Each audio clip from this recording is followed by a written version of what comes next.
பேங்கிங்ல endorsement அப்படின்னா என்னன்னு பார்க்கலாம். காம்பனன்ட்ஸ் எதெல்லாம் அதோட கூறுகள் அப்படின்னு பார்க்கலாம். என்டோஸ்மெண்ட் அப்படின்னா என்ன அர்த்தம்னா, ஜஸ்ட் சைனிங் செக்னு சொல்ல முடியாது. ஒரு செக்கை அங்கீகரிக்கிறது தான் வந்து என்டோஸ்மெண்ட். எப்படி அங்கீகரிப்பாங்க? சைன் பண்றது மூலியமா அங்கீகரிப்பாங்க. அதனால சைன் பண்றது மட்டுமே என்டோஸ்மெண்ட் நம்ம சொல்ல முடியாது. Endorsement is not just about signing a check. It has a legal and structural components that must be fulfilled to be valid. லீகலாவும் இருக்கணும், ஸ்ட்ரக்சரல் காம்பனன்ட்ஸ் டேட் இருக்கணும். அதெல்லாம் தான் ஸ்ட்ரக்சரல் காம்பனன்ட்ஸ்னு சொல்றாங்க. டேட்டு, பிளேஸ் இருக்கணும், சிக்னேச்சர் காலம்ல சிக்னேச்சர் இருக்கணும், அமௌண்ட் காலம்ல அமௌண்ட் இருக்கணும். இது எல்லாமே சேர்ந்தது தான் வந்து என்டோஸ்மெண்ட் ஆஃப் அ செக் அப்படின்னு நம்ம சொல்லலாம். இந்த செக்கை எழுதக்கூடியவர்களுடைய அவர் தான் என்டோசர் அப்படின்னு சொல்றோம். அவங்களோட சிக்னேச்சர் அப்படிங்கிறது, கையெழுத்துங்கிறது எவ்வளவு முக்கியமான ஒரு விஷயம் அப்படின்னு நம்ம பார்த்தோம்னா, மோஸ்ட் எசென்ஷியல் காம்பனன்ட் கண்டிப்பா அது இருந்தே ஆகணும். And endorsement must be signed on the back of the instrument or attach a slip. அந்த நம்ம யூசுவலாவே இதை பண்ணுவோம். செக்குக்கு பின்னாடி வந்து சைன் பண்ணியிருக்கணும். அந்த சிக்னேச்சர் வந்து அக்கௌண்ட் ஹோல்டர் ஏற்கனவே பேங்க்குக்கு ஒரு ரெஃபரன்ஸ் சிக்னேச்சர் அக்கௌண்ட் ஓபன் பண்ணும்போது, அதனாலதான் உங்களுடைய கையெழுத்துக்களை வந்து அதிகமா மாத்தாதீங்க அப்படின்னு ஒரு விஷயம் வந்து நான் அடிக்கடி சொல்றது. நம்ம 2K கிட்ஸ் என்ன பண்ணுவாங்க, ஸ்டைலா நம்ம கையெழுத்தை மாத்துறோம்னு சொல்லி ஒவ்வொரு இடத்துல ஒவ்வொரு கையெழுத்து போடுறது. அது மாதிரி போடாம ஒரே வகையான கையெழுத்தை நம்ம பயன்படுத்தணும் அப்படின்னா பிரச்சனைகள்ல இருந்து தவிர்க்கலாம். சோ அந்த சிக்னேச்சர் வந்து அக்கௌண்ட் ஓபன் பண்ணும்போது இந்த சிக்னேச்சரோட மேட்ச் ஆகணும். It indicates concern to the transfer rights or ownership. Concern right இருக்கணும், உரிமை இருக்கணும், ஓனர்ஷிப்பும் இருக்கணும். அந்த செக்கை போடக்கூடிய உரிமை இருக்கணும். எடுத்துக்காட்டுக்கு சொல்லலாம் அப்படின்னா, if Mr. A is a payee of a check, he must sign as Mr. A to endorse it properly. அவர் வந்து ஏன்னு சைன் பண்ணும். என் பேரு சுப்புலட்சுமின்னு வச்சுட்டு நான் சுப்புன்னு சைன் பண்ணக்கூடாது. இந்த விஷயம்லாம் வந்து ஒரு என்டோசர் கையெழுத்துல ரொம்ப ரொம்ப முக்கியமான விஷயமா கருதப்படுது. என்னோட பழைய வீடியோகள்ல நான் ஏற்கனவே வந்து இந்த பிளாங்க் என்டோஸ்மெண்ட்னா என்ன, ஃபுல் என்டோஸ்மெண்ட்னா என்னன்னு நம்ம பார்த்தோம். இருந்தாலும் அதோடைய கூறுகள், ஒரு என்டோஸ்மெண்டோட கூறுகள், சில ஒரு செக்ல என்னெல்லாம் மென்ஷன் பண்ணிருக்கணும்னு வரும்போது, பிளாங்க் என்டோஸ்மெண்ட் அப்படின்னா யாருக்கு வேணா செக் கொடுக்கலாம், அந்த யார் அதை பெற்றுக்கொள்ளணும் அப்படிங்கறது வந்து அதுல மென்ஷன் பண்ணிருக்க மாட்டாங்க. ஃபுல் என்டோஸ்மெண்ட் அப்படின்னு எடுத்துக்கிட்டோம்னா, the endorsee name is specified. யாருக்கு அந்த செக் கொடுக்கணும் அப்படிங்கறத அதுல மென்ஷன் பண்ணிருப்பாங்க. அதுதான் நம்ம ஃபுல் என்டோஸ்மெண்ட் அப்படின்னு நம்ம சொல்லுவோம். Pay to mister B followed by endorser signature. Pay பண்ணுங்க மிஸ்டர் பிக்கு, it should be followed by a endorser signature. ஒரு செக்கை பே பண்றது மட்டும் கிடையாது, there should be a direction to pay. The endorsement often includes a direction such as pay to this person. இந்த நேமை சொல்லி அவங்களுக்கு பே பண்ணுங்கன்னு சொல்றது. Pay to the order of the person's name. யாருக்கு அதை பே பண்ணணும் அப்படின்னு அவங்களுடைய ஆர்டர்ஸோட நேம் பே பண்றது. It provides clarity of transfer of rights. Clarity of transfer of rights வந்து கண்டிப்பா வந்து இருக்கணும். Delivery of the instrument should be there. A physical transfer of instrument is necessary for the endorsement to be complete. Physical transfer வந்து கண்டிப்பா வந்து இருக்கணும். So சும்மா வந்து எப்படி டெலிவரி பண்ணணும்னா, ஒருத்தர் வந்து பேப்பர் செக்கை கண்டிப்பா கொடுக்கணும். And simply signing the endorsement is not enough. It must be handed over to the endorsee. So என்டோசிக்கு அதை ஹேண்ட் ஓவர் பண்ணியிருக்கணும்.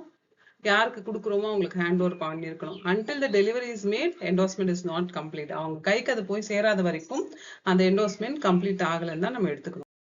Intent transfer, there must be a clear intention to transfer the right associated with the instrument. அவங்களுக்கு எதுக்காக அந்த check கொடுக்குறோம் அப்படிங்கிற அந்த intention வந்து தெளிவா இருக்கணும். And infer from the signature any written instruction. என்னது அது கிளியர் இன்டென்ஷன் இருக்கணும் அப்படின்னா, எதுக்காக அந்த செக் கொடுக்குறோம் அப்படின்னே தெரியாத ஒரு மனநிலையில கொடுக்க கூடாது. இந்த காரியத்துக்காக, இந்த விஷயத்துக்காக இந்த செக்கை நாங்க கொடுக்குறோம் அப்படிங்கறதுல ரொம்ப தெளிவா வந்து இருக்கணும். This is inferred from the signature and any written instructions. அந்த சிக்னேச்சர்ல written instructionsம் வந்து இருந்தா இன்னும் பெட்டரா இருக்கும். Place of endorsement. Place of endorsement அப்படின்னா என்ன அர்த்தம்? எந்த இடத்துல அந்த செக்கை அங்கீகரிக்கிறாங்க அப்படின்னு சொல்றதுதான் வந்து இந்த place of endorsement. Usually made on the back of the instrument. இன்ஸ்ட்ருமெண்டோட பின்னாடி வந்து அதை மென்ஷன் பண்ணுவாங்க. அது மட்டும் இல்ல, if there is no space, a separate slip called allonge is attached. செப்பரேட்டா ஒரு ஸ்லிப்பை வந்து அதோட அட்டாச் பண்ணி அது ஸ்பேஸ் கொடுப்பாங்க. Legally acceptable under reimbursable instrument act. Negotiable instrument ஆக்டுக்கு கீழே தான் ஒரு செக்கை எப்படி ஏத்துக்கணும், ஒரு விஷயத்தை எப்படி ஏத்துக்கணுங்கிறதெல்லாம் வந்து மென்ஷன் பண்ணியிருக்காங்க. அப்போ அந்த நெகோஷியபிள் இன்ஸ்ட்ருமெண்ட் ஆக்டுக்கு கீழே லீகலா அக்செப்ட் பண்ணிப்பாங்க. Sequence of endorsement. சீக்வென்ஸ்னா என்ன, தொடர்ச்சியா எப்படி வருது அப்படிங்கறத சொல்றதுதான் வந்து இந்த sequence of endorsement. Each endorsement should form a continuous chain from the original holder to the last. So ஒவ்வொரு என்டோஸ்மெண்ட்டுமே வந்து கண்டினியூஸா இருக்கணும், ஒரிஜினல் ஹோல்டர்ல இருந்து லாஸ்ட் வரைக்கும் இருக்கிறதா இருக்கணும். Gaps or mismatch in names or signature இது இன்வேலிட் டு டிரான்ஸ்ஃபர். ஸோ ஏதாவது மிஸ்மேட்ச் இன் கேப்ஸ் இருக்கு, இல்லைன்னா வந்து நேம்ஸ் அண்ட் சிக்னேச்சர்ல ஏதாவது தவறுகள் இருக்கு அப்படின்னா அந்த கேஸ்லயும் வந்து அது வேலிடான ஒரு சீக்வென்ஸா இருக்காது. Date of endorsement. எந்த டேட்ல அந்த என்டோஸ்மெண்ட் இருக்கணும் அப்படின்னு நம்ம பார்த்தோம்னா, including the date is not mandatory but is useful. டேட்டுங்கிறது கண்டிப்பா வந்து இருக்கணும் அப்படிங்கிறது இல்ல, ஆனா வந்து டேட் இருக்கணும், ஆனா இது ரொம்ப யூஸ்ஃபுல்லா இருக்கும். ஏன்னா வந்து லீகல் ரெக்கார்டுக்கு அது ரொம்ப ரொம்ப தேவையா இருக்கும். சம்டைம்ஸ் அது வந்து கைண்ட் ஆஃப் செக்கை பொறுத்தது. சம்டைம்ஸ் வந்து ஒரு டேட் மென்ஷன் பண்ணியிருந்தாங்க அப்படின்னா என்ன ஆகும்னா, அந்த டேட் மென்ஷன் பண்ணதுல இருந்து 3 மாசத்துக்குள்ள அந்த செக்கை வந்து அவங்க என்கேஷ் பண்ணணும்.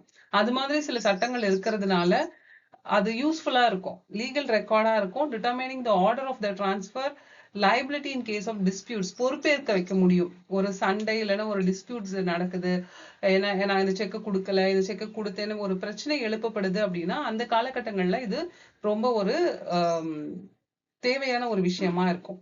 எக்ஸாம்பிள் சொல்லணும்னா 10/9/2025 pay to mister B signed by mister A அப்படின்னு தெளிவா இருந்துச்சு அப்படின்னா இந்த டேட்ல இன்னாருக்கு இந்த செக்கை பே பண்ணணும் அப்படிங்கறது விஷயம் வந்து கரெக்டா இருக்கும். Consideration implied. Legally endorsement implies that some form of considerations like money, goods or service has been exchanged.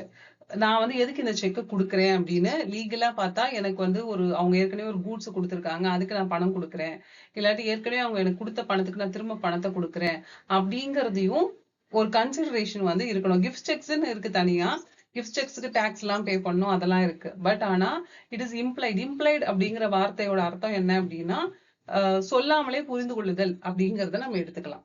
So it is not written but it's legally presumption under Negotiable Instrument Act. அந்த consideration இருக்கணுங்கிறது it's a legal presumption. கண்டிப்பா இருக்கணும். பெர்செப்ஷன்னா அது ஒரு legal எழுதப்படாத சட்டம் சொல்லலாம். இது வந்து கண்டிப்பா இருக்கணும் அப்படின்னு சொல்ல வேண்டிய ஒரு விஷயமா இருக்கு. ஸோ இந்த வீடியோல செக்ஸ் என்டோஸ் எப்படி பண்றாங்க, அதோட காம்பனன்ட்ஸ் என்ன, அதோட கூறுகள் என்ன இருக்கணும் அப்படிங்கறத பத்தி பார்த்தோம். தேங்க்யூ. அடுத்த வீடியோல இன்னும் பெட்டரான விஷயங்களை பார்ப்போம்.